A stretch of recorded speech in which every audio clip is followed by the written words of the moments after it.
The man's voice cut through the quiet cafe like a blade. He sat at the counter in a perfectly tailored gray suit, holding a cup of coffee like it was something contaminated. Across from him stood Jade, a young black barista. 22 years old, neat uniform, calm posture, polite eyes that tried not to tremble. Her hands, though steady from years of work, betrayed a tiny shake as she held the cup. "Sir," she said softly, "it is almond milk. We just switched brands this week." The man stared at her for a moment. His eyes were cold, the kind that didn't just judge, they dismissed. "Of course you did," he muttered. "People like you always cut corners." The cafe fell into silence. Steam hissed from the espresso machine, the only sound brave enough to speak. Customers looked down at their phones. A few exchanged glances, pretending not to hear. This was Archer's Corner, an upscale cafe in the business district where coffee cost more than lunch in most parts of the city. The kind of place where suits felt at home and people like Jade didn't. She wasn't here chasing dreams. She was here to survive, saving for college, paying her mother's hospital bills, holding her life together one espresso at a time. But even in that small, polite world of orders and sugar packets, Jade carried herself with quiet pride. Her dark skin glowed softly under the warm cafe lights, her curls tied neatly back. She looked young, but her eyes, they had already learned endurance. The man in front of her was Mr. Richard Hughes, Billionaire CEO of Hughes Dynamics. He was the kind of man people recognized from magazine covers and TED Talks, the kind of man who never had to raise his voice to make others shrink. But today, his patience was short. On the stool beside him lay a folded newspaper. Right on the front page, his own face. The headline read, "Board divided over CEO scandal. Allegations of racism and corruption surface." He stared at it for a long moment, then looked back at Jade. Something in his gaze changed. Cold irritation turned into quiet cruelty. "You people always think smiling makes you equal," he said, voice low but sharp. "But it doesn't." The words landed like a slap. The manager, a white woman in her 40s named Mallory, froze behind the register, pretending to be busy counting the till. No one spoke. No one intervened. Jade felt her throat tighten, but she forced her voice to stay calm. "I'm sorry, sir. It won't happen again." "It better not," he said. He reached into his wallet, pulled out a single coin, and tossed it onto the counter. It spun, clinked, and rolled toward her hand before falling flat. A single coin, payment for her silence. She knelt quietly, cleaning the spill. The hot coffee stung her fingers, but she didn't flinch. In the chrome reflection of the counter, she could see her own face. Calm, composed, proud. Only her eyes betrayed her, shimmering with the kind of pain you learn to swallow. Mallory walked over, voice low. "Don't take it personally, honey. He's important." Jade looked up at her and smiled faintly. A tired, knowing smile.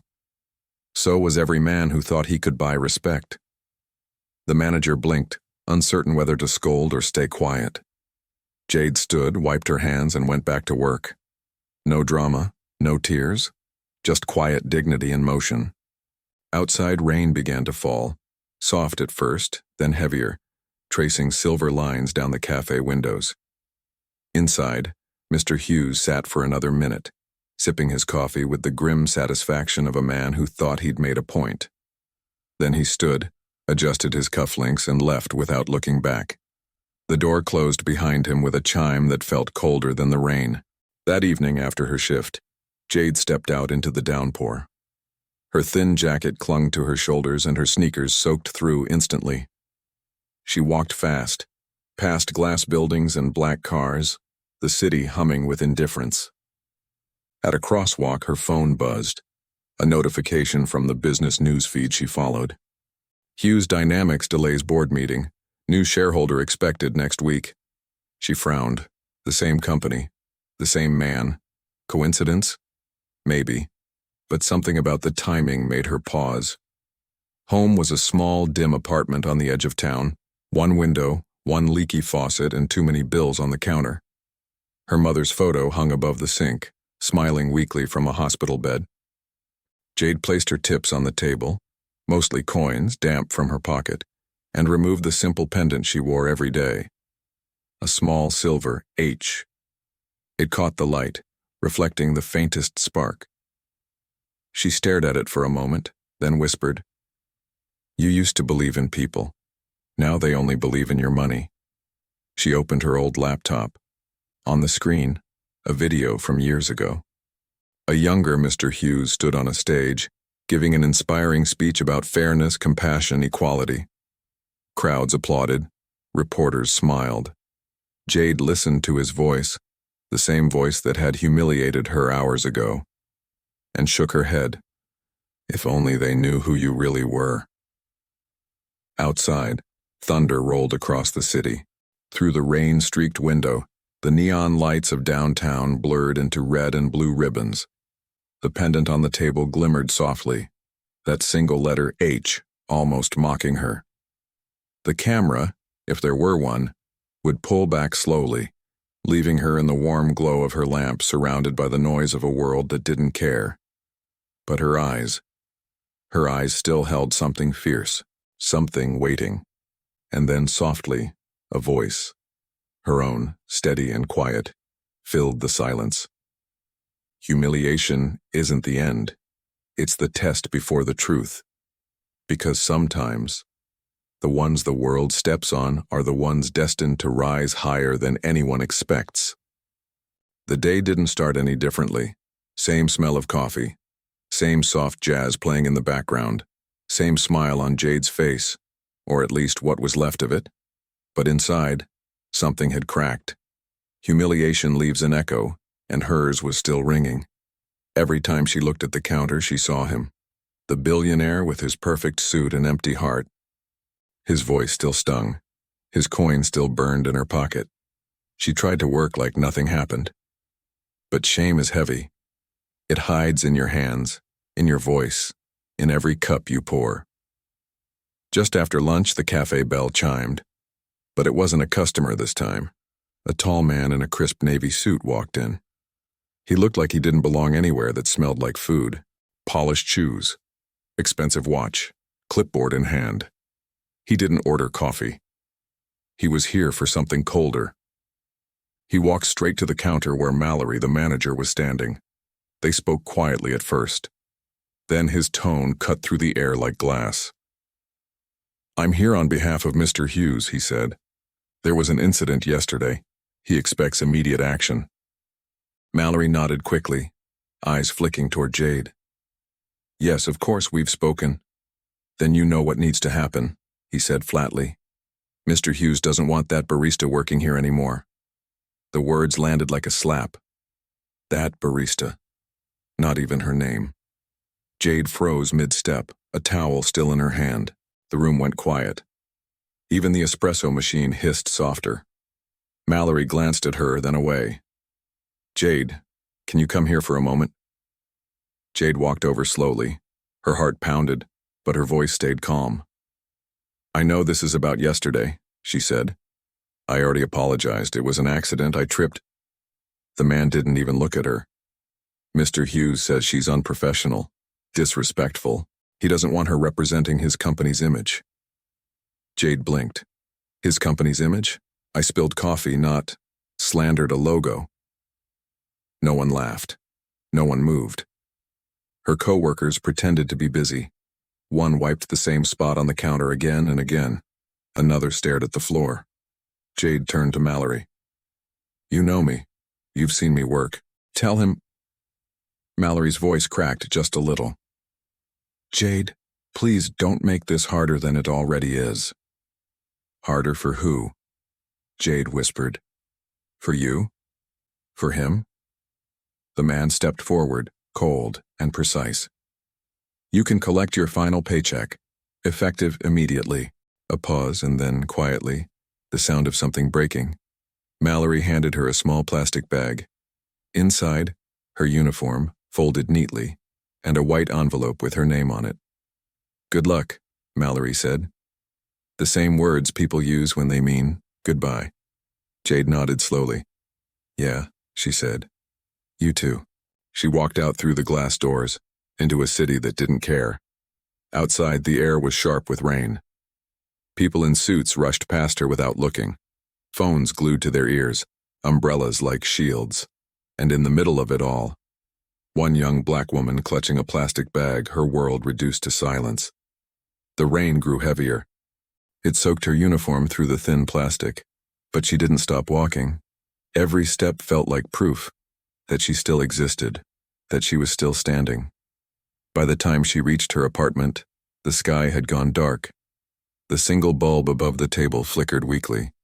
She dropped the bag onto the chair and sat beside it. It looked small, like everything she'd worked for had been folded up and sealed away. Her phone buzzed. Mom. Jade hesitated, then answered. Hey, Mom. Her mother's voice was warm, soft, like a blanket she hadn't felt in years. Hi, baby. How was work today? Jade's throat tightened. It's over. They fired me. A pause, just breathing.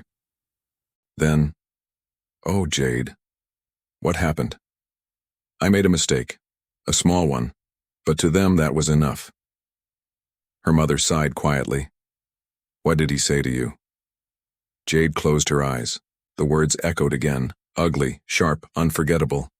But she couldn't repeat them. Nothing worth remembering, she whispered. Baby, her mother said gently. Don't let one man make you forget who you are. It's not just one man, Mom, Jade said. It's all of them. The ones who talk, the ones who stay silent. Maybe I just don't fit in this world. Her mother coughed softly, then spoke again, weaker, but certain. The world doesn't get to decide if you belong, it's the other way around. One day it'll see you, really see you, and it'll realize you were the part it was missing. Tears welled in Jade's eyes, but she smiled. I hope you're right. I know I am, her mother said softly. You're my daughter. The line went quiet. Jade stayed there, listening to the rain tapping against the glass. She reached into her pocket and pulled out the coin, the one Hughes had left her. She set it beside her paycheck. A coin.